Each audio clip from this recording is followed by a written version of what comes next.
বন্ধুসকল আজি মই আছো ধেমাজি জিলাৰ হাবুঙত আৰু হাবুং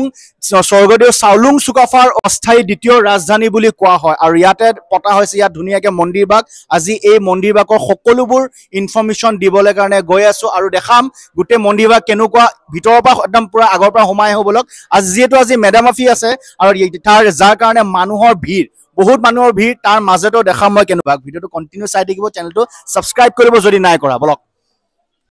সো বন্ধুসকল 31 জানুৱাৰী দিনাখন মই আজি আহিছো ধেমাজিৰ হাবুঙলৈ আৰু আজি হৈছে মেডামাফি আৰু মে মানে হৈছে প্ৰাৰ্থনা কৰা বা পূজা কৰা ডাম মানে হৈছে পূৰ্বপুৰুষ বা মৃতকসকল আৰু ফি মানে হৈছে দেও বা দেৱতাসকল এই উৎসৱটো আহোমসকলে সামাজিকভাৱে পতা উপৰিও পাৰিবাৰিকভাৱে নিজৰ ঘৰত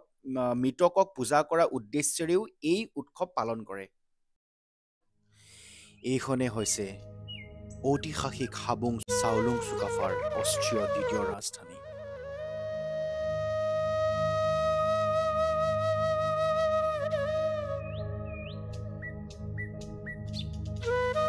স্বৰ্গদেউ চাওলুং চুকাফাই যেতিয়া নিজৰ দেউতাক আৰু নিজৰ দদায়েকৰ লগত ভৈয়ামলৈ বুলি ওলাইছিল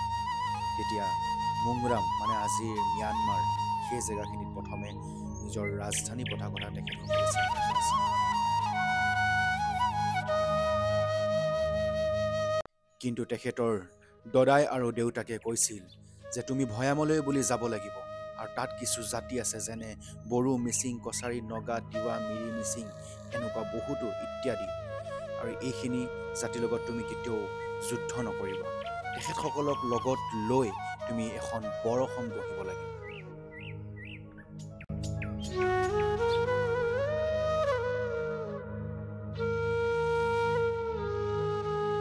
কিন্তু মাত্ৰ ৩ বছৰ কাল থকাৰ পাছতেই ব্ৰহ্মপুত্ৰৰ বানৰ সমস্যা লগতে আৰু কিছু অন্যান্য সমস্যাৰ কাৰণে তেখেতসকলে এই জেগাখিনিও এৰিবলগীয়া হ'ল অৱশেষত শিৱসাগৰৰ চৰাইদেউ জিলাত তেখেতসকলে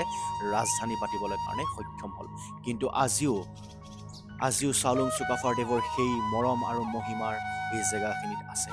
আৰু সেইকাৰণে এই মন্দিৰ ভাগ ইয়াতে পতা হৈছে ইমান সুন্দৰকৈ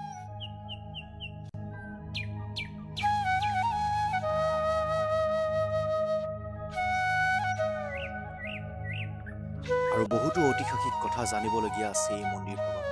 এদিন ভালদৰে আহিম আৰু আপোনালোকক সকলো কথা জনাম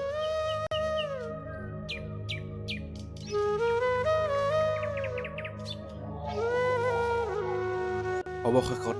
হাবুঙৰ এই মন্দিৰ ভাগত পূজা কৰা ঐতিহ্যৰ পৰা চলি অহা কিছু নিয়ম আছে আপোনালোকে এই নিয়মখিনি মোৰ ভিডিঅ'টো ৰখাই ভালদৰে চাব পাৰে ধন্যবাদ আজিলৈ ইমানে আকৌ লগ পাম নতুন এটা ভিডিঅ'লৈ